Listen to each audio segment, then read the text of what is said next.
really important and sacred space. I want to start by saying, there we go.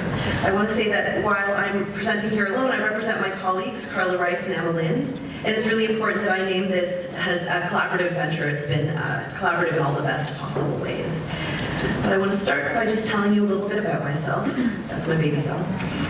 I teach at Ryerson in the School of Social Work, and while I've done research around a lot of different topics, most recently, a lot of my research has been about weight stigma and fat activism, and I just want to give you some of my orientation to the topic. I think through the topic of weight from a bunch of different lenses.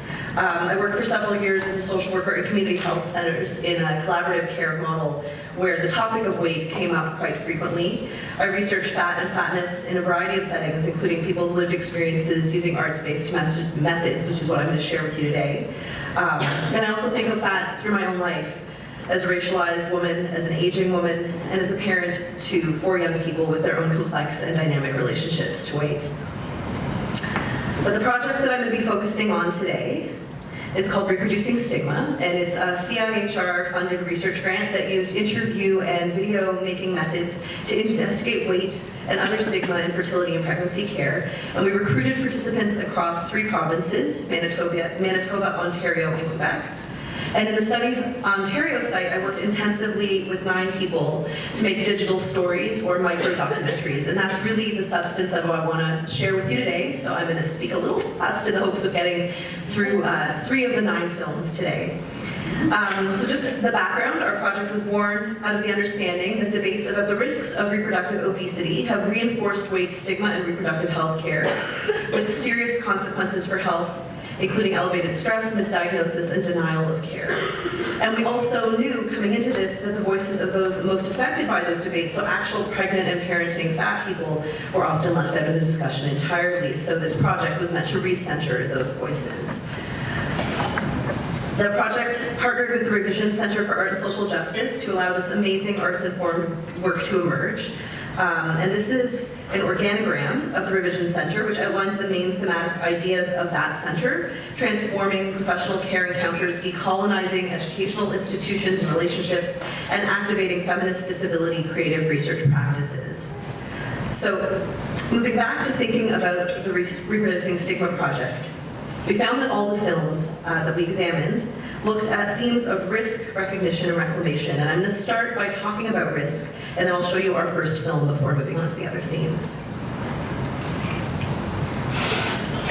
So if we think about risk, we found that many of the films allowed us to shift common sense ideas about what constitutes risky behavior and who lives in a risky body.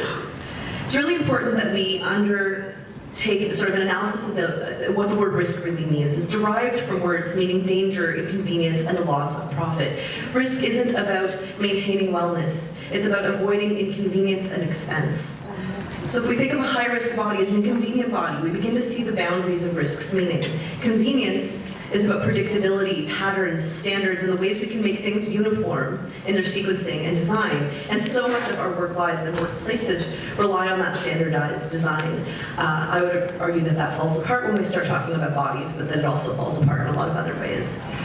So by contrast, we found that the films offered some creative interventions into reimagining risk and its functions. And as you watch, I want to invite you to cultivate a suspicion of risk and whose interests it seeks to protect. So rather than understanding risk as evidence of impending disaster, I ask you to consider risk as evidence of unforeseeable need. Could risk be minimized?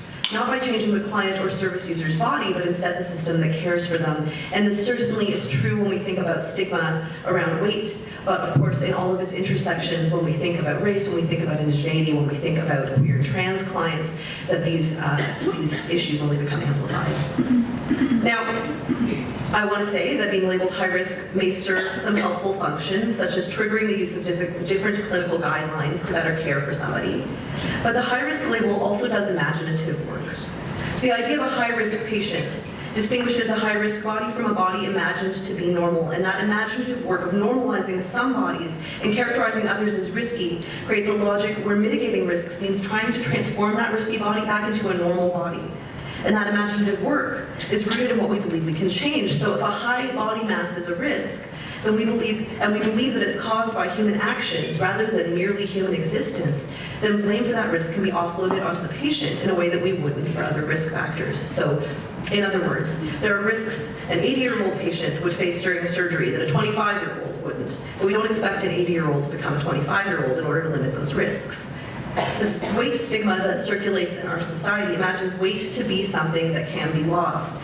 And this idea persists despite strong peer-reviewed evidence suggesting that only modest amount of weight can be lost with significant lifestyle changes. So these themes are especially obvious in our first film. Emma's film is titled Born Still. Emma notes that she entered into her reproductive experiences with a body that had been consistently and endlessly understood as risky. A full-term stillbirth, however, shifted Emma's understanding of risk.